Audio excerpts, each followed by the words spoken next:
नमस्कार, बहुत स्वागत है आपका। मध्य प्रदेश की तमाम बड़ी खबरें लेकर हाजिर हैं। आप देख रहे हैं खबर अपने एमपी की और आपके साथ मैं हूं आसिफ शेख। एमपी में निकाय चुनाव इलेक्ट्रॉनिक वोटिंग मशीन से ही होंगे। हम ऐसा इसलिए कह रहे हैं क्योंकि राज्य निर्वाचन आयोग ने कांग्रेस की उस मांग को खारिज कर दिया जिसमें कांग्रेस ने निकाय चुनावों को बैलेट पेपर से कराने की मांग की थी, जिसे चुनाव आयोग ने खारिज कर दिया है। कांग्रेस ने सरकार में रहते हुए चुनाव आयोग से मांग की थी कि निकाय चुनावों को बैलेट पेपर से कराया जाए, जिसे खारिज करते हुए चुनाव आयोग ने ईवीएम से वोटिंग की अधिसूचना जारी कर दी है।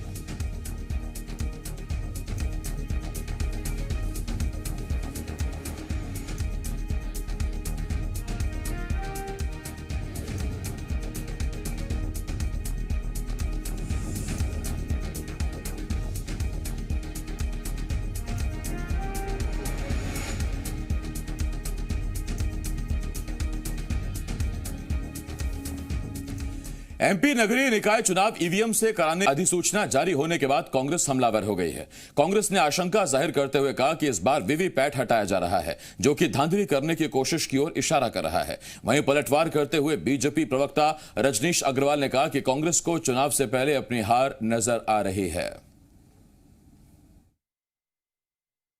वीवीपैट की मशीन लागू संलग्न नहीं होगी, जोड़ी दी जाएगी, जिसमें कि मतदाता 7 सेकंड में अपनी पर्ची देख पाता था कि उसका मत सही गया है गलत गया है। अगर मशीन भी लगाई जा रही है, मत पसंद नहीं कराया जा रहा है, तो कहीं ना कहीं भारतीय जनता पार्टी के इशारे पर राज्य निर्वाचन आयोग काम कर रहा है, दबाव में काम कर रहा है और एक बड़े षड्यंत्र की तैयारी है। निश्चित हम इसके लिए दोबारा उनसे मिलेंगे, बात करेंगे और मतपत्र से मांग करेंगे। मत पसंद नहीं करते तो ईवीएम केवल वितंडा खड़ा करना, गुमराह करने का काम कर रहा है, इनका सगल बन चुका। और ये बात तय है कि नगरीय निकाय चुनाव में बुरी तरह हार रहे हैं, इसलिए पहले ही ईवीएम पर दोष मढ़ना शुरू कर दिया। 28 विधानसभा के उपचुनाव हुए, उसमें भी बड़ी जोरदार हार कांग्रेस की हुई। आरोप ईवीएम पर मढ़ना कर शुरू कर दिए। तो मुझे लगता है इनको अपने नीति नेता पर विचार करना चाहिए बजाय कि ईवीएम पर। बीजेपी के प्रदेश अध्यक्ष वीडी शर्मा दिल्ली दौरे पर रहे। इस दौरान केंद्रीय नेतृत्व से हुई मुलाकात पर वीडी शर्मा ने कहा कि केंद्रीय नेतृत्व से मुलाकात रूटीन है, जब भी दिल्ली आते हैं मुलाकात करते हैं। नगरीय निकाय के चुनाव के सवाल पर कहा कि कार्यकारिणी अब बाकी और चीजों में जो फेरबदल आवश्यक है वो जल्द ही होगा। वहीं कांग्रेस पर निशाना साधते हुए कहा कि बीजेपी कार्यकर्ताओं की पार्टी है, हम हवा में नहीं उड़ते हैं। भारतीय जनता पार्टी के कार्यकर्ता नगरीय निकाय के चुनाव में ताकत से लगे हैं।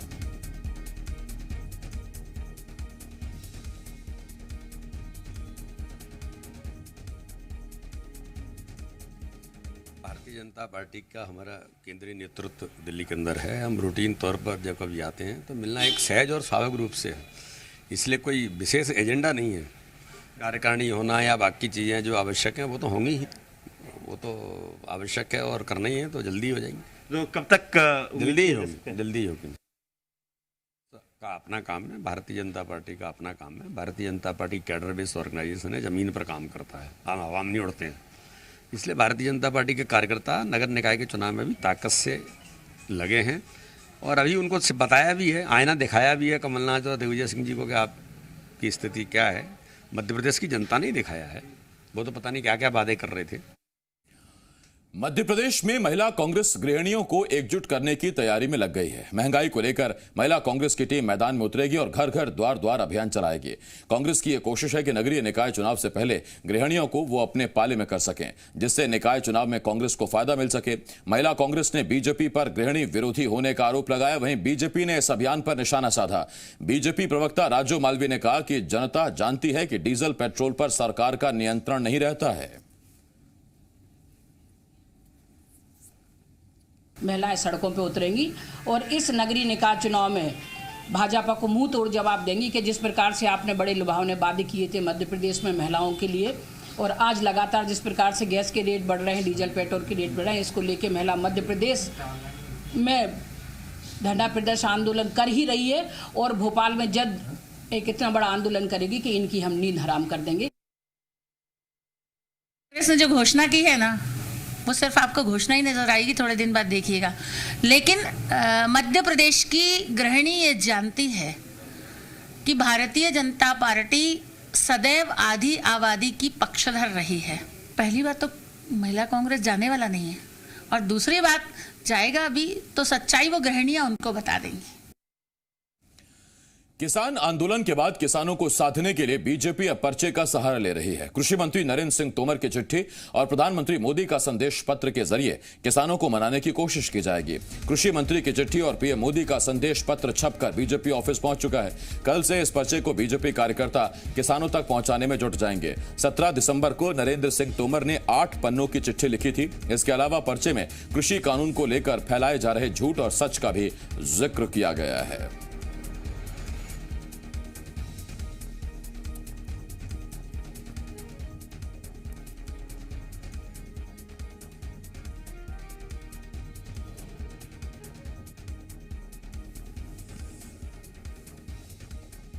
नए कृषि कानून को लेकर किसान एक तरफ आंदोलन कर रहे हैं तो दूसरी तरफ बीजेपी अब पैम्पलेट के जरिए किसानों तक अपनी बात पहुंचाएगी और नए कृषि कानून में किसानों के क्या क्या फ़ायदे हैं वो इन पैम्पलेट के जरिए बताएगी। एक पैम्पलेट है जिसमें नए कृषि कानून को लेकर बताया गया है क्या क्या इसमें भ्रम है और क्या क्या इसमें सच्चाई है। पैम्पलेट में लिखा हुआ है, एक तरफ झूठ लिखा हुआ है, दूसरी तरफ सच लिखा हुआ है। ये पैम्पलेट प्रदेश भर के किसानों तक पहुंचेंगे और इसके लिए बीजेपी ने बड़ी मजबूत तैयारी की है। बूथ स्तर के कार्यकर्ताओं को लगाया जाएगा। 25 तारीख से ये पैम्पलेटों का वितरण शुरू होगा और प्रदेश भर के हर किसान तक ये पैम्पलेट पहुंचाए जाएंगे। दूसरा पैम्पलेट देखिए, कृषि मंत्री नरेंद्र सिंह तोमर ने पिछले दिनों किसानों के लिए के नाम एक पत्र लिखा था। वो पत्र की पूरी कॉपी अब किसानों तक पहुंचाई जाएगी। बीजेपी पुरजोर कोशिश में जुटी हुई है कि नए कृषि कानून को लेकर विपक्ष जो हमला बोल रहा है और कह रहा है कि नया कृषि कानून किसान विरोधी है, उसी को लेकर अब बीजेपी इस कवायद में जुट गई है और वो इन पैम्पलेट के जरिए किसानों को नए कृषि कानून से होने वाले फायदे बताएगी। बीजेपी प्रदेश दफ्तर में ये पैम्पलेट रखे हुए थे। अब इन लोडिंग गाड़ियों के जरिए प्रदेश भर में इनका पहुंचाने का सिलसिला शुरू हो गया है। 25 तारीख से ये पैम्पलेट किसानों तक पहुंचाए जाएंगे। बीजेपी ने इसकी जिम्मेदारी जिला इकाइयों को दी गई है। बूथ स्तर का कार्यकर्ता इन पैम्पलेटों को किसानों तक पहुंचाएगा और कार्यकर्ता बताएगा इन पैम्पलेटों के जरिए कि नया कृषि कानून किसानों के हित में है। कैमरामैन कैलाश मालवीय के साथ प्रमोद शर्मा, जी मीडिया, भोपाल। सीएम शिवराज सिंह के गृह जिले सीहोर में 5000 से ज्यादा किसानों को प्रधानमंत्री सम्मान निधि की राशि वापस करने का नोटिस जारी किया गया है। इन किसानों को अपात्र और आयकर दाता मानते हुए अपात्र घोषित किया गया। सरकार की वसूली नोटिस जारी होने के बाद ज्यादातर छोटे किसान परेशान हैं। किसानों की माने तो उनके पास छोटी खेती है, ऐसे में वो आयकर दाता की श्रेणी में कैसे आ गए, उन्हें खुद समझ नहीं आ रहा। वहीं कुछ किसानों का कहना है कि उनके खाते में अभी तक मात्र 8000 रुपए आए हैं, जबकि सरकार ने 10,000 रुपए की वसूली का नोटिस भेजा है। ऐसा नहीं है कि सिर्फ सीहोर में अपात्र किसानों को नोटिस दिया गया। प्रदेश में कई जिलों में कई किसानों को वसूली के नोटिस थमाए गए हैं। दरअसल पहली किश्त जहां 1,71,000 पात्र परिवारों को मिली थी, जो मांगे गए दस्तावेज जमा नहीं करने पर पांचवी किश्त आने तक 50% घटकर 82,247 ही बचे हैं। हालांकि जैसे ही इनके दस्तावेज आ रहे हैं, उन्हें किश्त जारी हो रही है। वहीं पहले राशि जारी होने और बाद में भौतिक सत्यापन होने से 6,589 अपात्र किसान और आयकर दाता सामने आए, जिनको करीब 5 करोड़ रुपए की राशि वसूली के नोटिस जारी किए जा रहे हैं, जिससे किसानों में हड़कंप मचा हुआ है।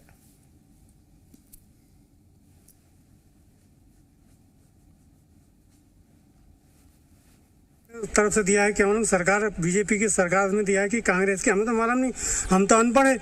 ये सरकार गुमराह करी किसान को। कैसे?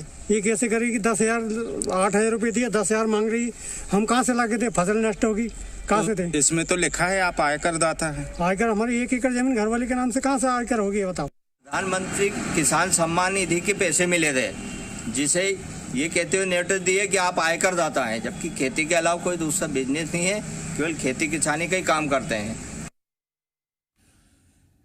5,000 से ज्यादा किसानों से प्रधानमंत्री सम्मान निधि की राशि वापस लेने के मामले में कांग्रेस ने तंज कसा है। कांग्रेस ने आरोप लगाया कि बीजेपी की योजनाएं हवाई हैं। पहले घोषणा कर दी, अब बहाने बनाए जा रहे हैं। कांग्रेस ने मामले को विधानसभा में उठाने की बात कही। वहीं सरकार की ओर से मंत्री विश्वास सारंग ने नियमों का हवाला देते हुए कहा, जो नियम में नहीं आता उसे राशि नहीं दी जा सकती।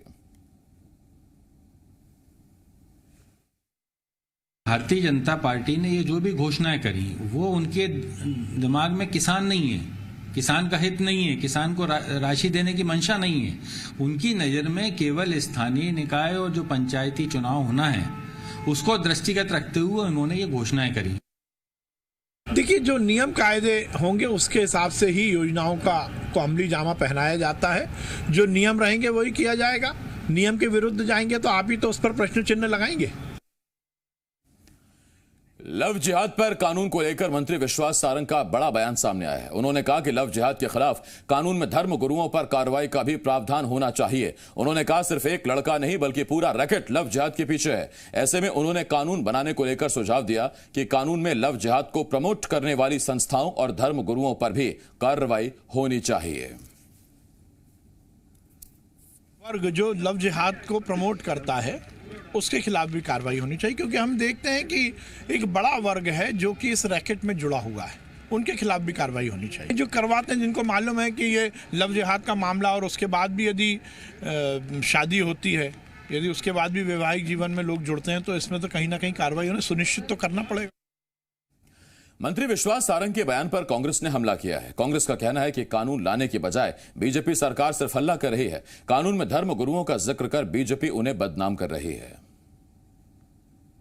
संघ वर्ग में एक भय का वातावरण निर्मित करने के लिए इस तरह के कार्यक्रम लाने की बात कर रहे हैं। रोज कानून की बात करते हैं। कभी नरोत्तम मिश्रा कुछ बोलते हैं, कभी शिवराज सिंह चौहान कुछ बोलते हैं, कभी उत्तर प्रदेश से तुलना करते हैं, कभी हरियाणा से करते हैं। और अभी जैसा कि मालूम पड़ा है कि विश्वास सारंग मंत्री हैं, उन्होंने कह दिया कि धर्मगुरुओं को लाना चाहिए। शर्म आना चाहिए। ऐसे कानून की आड़ में आप धार्मिक लोगों को भी ये जोड़ने की बात कर रहे हो, उससे साफ लगता है कि हल्ला गुल्ला ज्यादा कर रहे हैं, करने कोई मंशा नहीं है।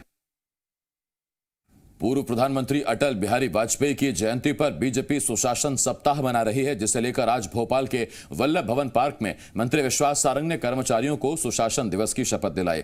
लेकिन इस दौरान सरकारी अमले से चंद लोग ही इकट्ठा हुए, गिने चुने लोग ही शपथ के दौरान दिखाई दिए। वहीं पूर्व मंत्री पीसी शर्मा ने सरकार के सुशासन दिवस को कुशासन बताया। पीसी शर्मा ने कहा कि सरकार किसानों और आम लोगों को अपनी बात रखने का मौका नहीं दे रही है। मध्य प्रदेश में सुशासन नहीं, कुशासन चल रहा है।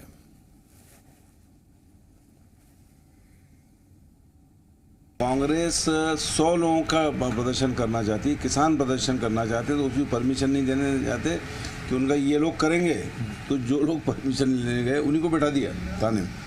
इससे बड़ा कुशासन नहीं हो सकता। और मैं समझता हूँ कल ये सुशासन दिवस मना रहे हैं, पर ये तो कुशासन चल रहा है कि किसान अपनी बात रख नहीं सकता, आम आदमी अपनी बात रख नहीं सकता, कांग्रेस अपनी बात रख नहीं सकती इस प्रजातंत्र में। मध्य प्रदेश में 10वीं और 12वीं क्लास के लिए स्कूल खोलने के बाद अब कॉलेज खोलने की तैयारी पूरी हो गई है। उच्च शिक्षा विभाग ने 1 जनवरी से कॉलेज खोलने का आदेश जारी किया है। प्रैक्टिकल परीक्षा को ध्यान में रखते हुए साइंस संकाय की क्लास लगाई जाएगी। 10 जनवरी से स्नातक और स्नातकोत्तर के फाइनल ईयर की क्लास लगाई जाएगी। वहीं सामान्य क्लास के लिए जिला कलेक्टर से आपदा प्रबंधन की बैठक कर सलाह मांगी गई है। उच्च शिक्षा मंत्री डॉक्टर मोहन यादव ने जानकारी दी कि अगर सब कुछ ठीक रहा तो 20 जनवरी के बाद सब कुछ ठीक रहा तो पूरे तरीके से कॉलेज खोल दिए जाएंगे।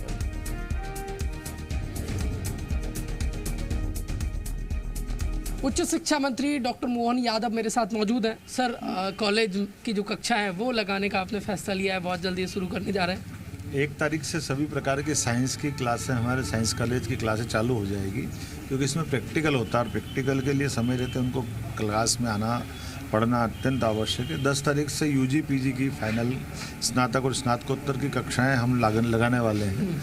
उसी प्रकार से सामान्य क्लासों के लिए 20 तारीख तक सभी जिला कलेक्टर क्राइसिस मैनेजमेंट में अपना निर्णय करें कि उनके यहाँ कॉलेज खोलना नहीं खोलना, कठिनाई क्या है। तो अगर सामान्य सब रहा तो आने वाले 20 जनवरी से पूरे प्रदेश के सभी कॉलेजों को अध्ययन अध्यापन के लिए खोल दिया जाएगा। कोरोना के बड़ी तादाद में मामले सामने आ रहा है। राजधानी भोपाल और प्रदेश भर से हर दिन बड़ी तादाद में पॉजिटिव मामले सामने आ रहे हैं। ऐसे में कॉलेज खोलने का आपका ये फैसला, किस तरीके के एहतियात बरते जाएंगे? रिकॉर्ड तो उल्टा है। जो रिकॉर्ड है, रिकॉर्ड के हिसाब से कोरोना की दर घटी है, पूरे देश में घटी है। और फिर भी हमने कहा कि चूँकि हमारे मार्च में एग्ज़ाम की तरफ बढ़ना है, सेशन कंप्लीट करना है, तो प्रैक्टिकल के लिए कॉलेज में बच्चों को बुलाना ये अनिवार्य हो जाता है। ऐसे में गए साल की जब नुकसान हुआ तो आने वाला समय का नुकसान ना हो, इसलिए आवश्यक कोरोना के अंतर्गत गाइडलाइन का ध्यान रखते हुए, भारत सरकार की नियमों का ध्यान रखते हुए माननीय यशस्वी मुख्यमंत्री और हमने निर्णय लिया कि कॉलेज खोले जाएंगे। इसमें स्नातक और स्नातकोत्तर की कक्षाएं, जैसे मैंने कहा है, अल्टरनेट डे में भी हम बच्चों को बुलाएंगे ताकि बड़ी संख्या एक दिन छोड़ करके आएंगे, तो तो ऐसे ही साइंस में रहेगा, साइंस में भी ऐसे ही रहेगा। सब प्रकार के वो जो सरकार के गाइडेंस उसके हिसाब से हम चलने वाले हैं। ये थे उच्च शिक्षा मंत्री डॉक्टर मोहन यादव। बहुत जल्द मध्य प्रदेश के कॉलेज खुलने वाले हैं। 1 तारीख से साइंस की क्लासेस लगना शुरू हो जाएंगी। एक दिन छोड़कर बच्चे कॉलेज पहुंचेंगे और तमाम जो एहतियात कोरोना से बचने के लिए बरतने की ज़रूरत है उनकी तैयारियां पूरी करने में उच्च शिक्षा विभाग जुट गया है। कैमरामैन कैलाश मालवीय के साथ प्रमोद शर्मा, जी मीडिया, भोपाल। एमपी सरकार का एंटी माफिया अभियान जारी है। इस अभियान के तहत ग्वालियर जिला प्रशासन ने सिरोल इलाके में सरकारी जमीन पर बने अवैध मकान को जमींदोज कर दिया। गुर्जर सिंह ने लाखों रुपए कीमत की सरकारी जमीन पर कब्जा कर यह मकान बनाया था। गुर्जर सिंह पर कई आपराधिक मामले दर्ज हैं और इसी वजह से ये कार्रवाई की गई है।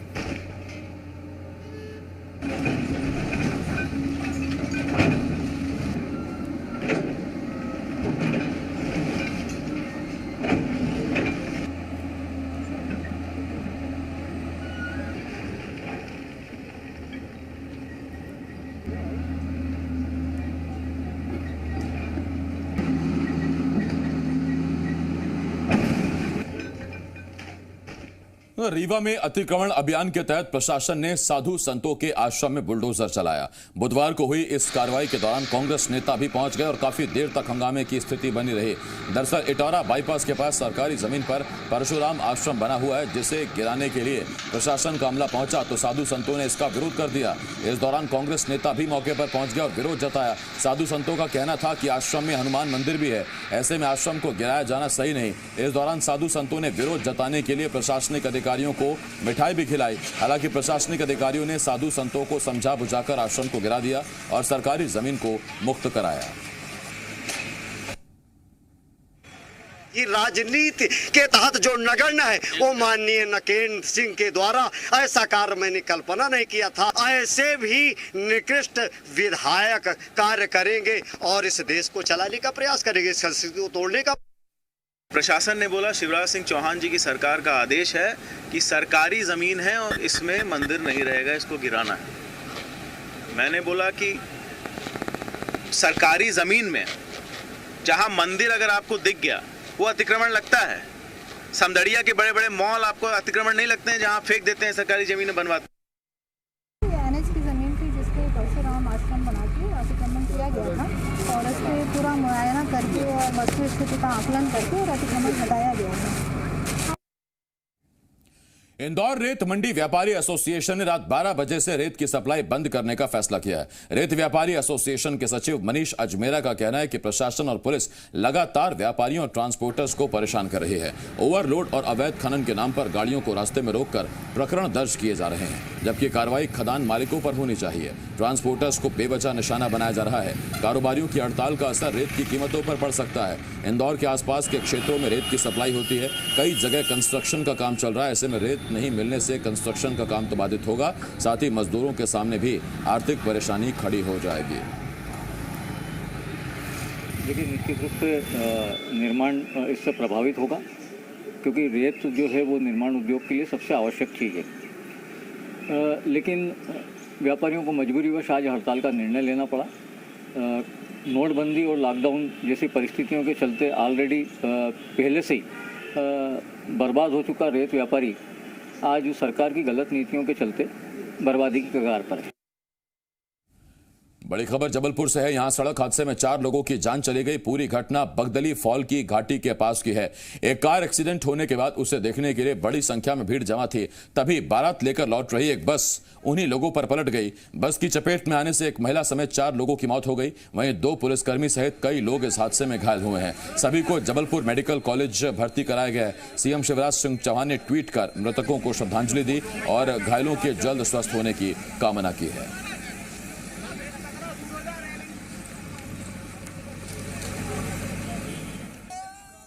रतलाम के पिपलोदा से लगे राजस्थान बॉर्डर पर 2 ट्रैक्टर ट्रॉली में जोरदार टक्कर हो गई। इस हादसे में 3 लोगों की मौके पर ही मौत हो गई, वहीं 20 लोग घायल हुए। सूचना मिलने पर पहुंची पुलिस ने सभी घायलों को इलाज के लिए जावरा अस्पताल रेफर किया है। जानकारी के मुताबिक सभी लोग मजदूरी के लिए रतलाम से राजस्थान की ओर जा रहे थे, तभी अचानक यह हादसा हो गया।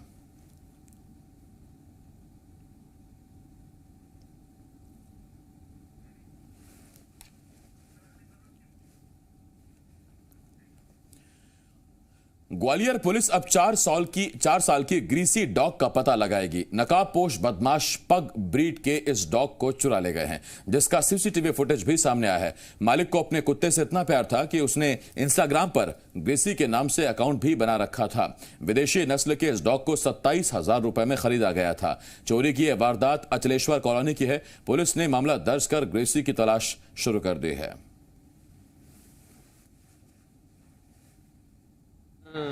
घुसे और 5-10 मिनट बाद निकल गए और उसको लेके चले गए।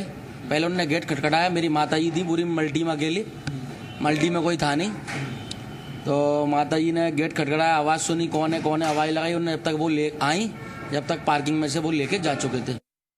मैं आवेदन दिया था, आवेदन पत्र मैंने दीवान जी को दिया गया, तो उसमें जांच कराई गई थी, तो जांच में अपराध सही पाया गया, जिस पर से प्रकरण कायम किया गया। ले जा रहे हैं उसको, सीसीटीवी में आया है और जांच हो रही है। जांच में से जो होगा माने फिर उसमें गिरफ्तारी होगी उनकी। सतना के मुकुंदपुर व्हाइट टाइगर सफारी में 7 साल के व्हाइट टाइगर गोपी की मौत हो गई, लेकिन मौत के कारणों का पता नहीं चला। यही वजह है कि शुरुआत में व्हाइट टाइगर की मौत की जानकारी उजागर नहीं की गई। हालांकि बाद में टाइगर सफारी के डायरेक्टर ने गोपी की मौत की पुष्टि कर दी। आनंद फानन में व्हाइट टाइगर के पोस्टमार्टम के लिए जबलपुर से टीम बुलाई गई। पोस्टमार्टम के बाद सैंपल भी सुरक्षित रखे जाएंगे और लैब भेजे जाएंगे। रिपोर्ट आने के बाद ही मौत की वजह साफ हो पाएगी।